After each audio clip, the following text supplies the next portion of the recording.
Hey everyone and welcome back to the channel. If you drive a modern diesel, especially a Mercedes VW or Peugeot, you might have come across the dreaded P2002 trouble code. It pops up on your scanner and says something like diesel particulate filter efficiency below threshold. What does that even mean?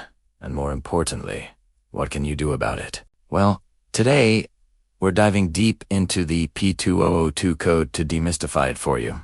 So, let's start with the basics. Your diesel vehicle has a diesel particulate filter, or DPF, in the exhaust system. Its job is to trap harmful soot particles from the exhaust, cleaning up the emissions. Think of it like a very sophisticated filter for your car's smoke. Over time, this filter gets full of soot and needs to be cleaned out. This cleaning process is called regeneration. Your car's computer, the ECU, is programmed to do this automatically. It raises the exhaust temperature to burn off the trapped soot, turning it into a small amount of ash. The P2002 code appears when the ECU detects that the DPF is unworking as efficiently as it should be. It basically means the filter is clogged, and the automatic regeneration process isn't clearing it out properly. There's too much of a pressure difference between the inlet and outlet of the DPF, signaling a blockage. Now, what will you, the driver, actually notice?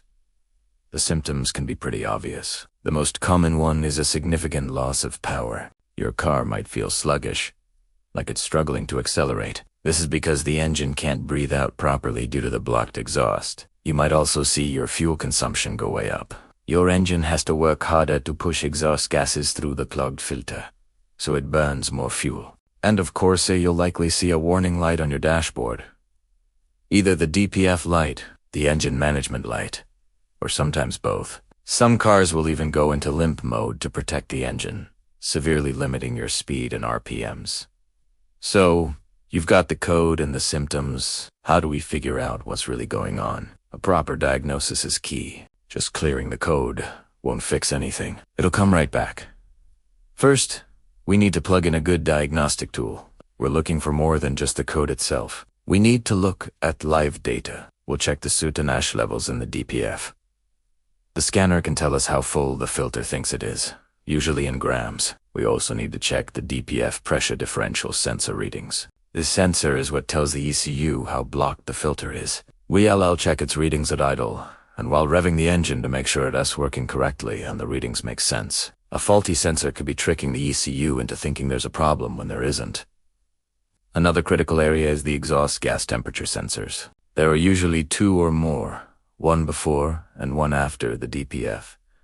For a regeneration to happen, the exhaust needs to reach a very high temperature, typically around 600 degrees Celsius. If one of these sensors is faulty and not reading correctly, the ECU won't even attempt a regeneration because it thinks it is not safe or hot enough. We also want to look at the regeneration history. A good scanner can tell you when the last successful regeneration occurred and how many failed attempts there have been. This gives us clues about whether the problem is recent or has been building up over time. If the car is primarily used for short stop-and-go city driving, it might simply not be getting the chance to complete a full regeneration cycle, which requires sustained highway speeds. Once we've diagnosed the cause, we can move on to the fix. If the DPF is just moderately clogged due to a lack of passive regeneration, the first step is often to try a forced regeneration. This is a process initiated with the diagnostic tool that tells the ECU to run a regeneration cycle while the car is parked in the workshop.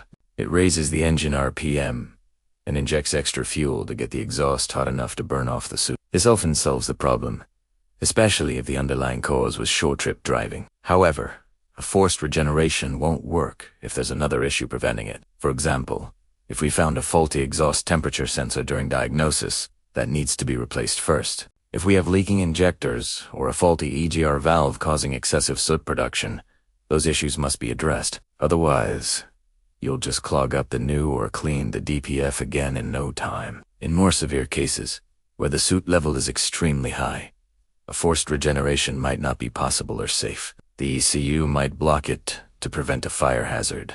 In this situation, the DPF might need to be removed for a professional off-car cleaning, which uses specialized equipment to blast out the soot and ash. And in the worst-case scenario, if the filter is damaged or has reached the end of its service life because it is full of unburnable ash, the only option is to replace it. DPFs are expensive, which is why proper diagnosis to rule out all other possibilities is so important. Don't just rush to replace it.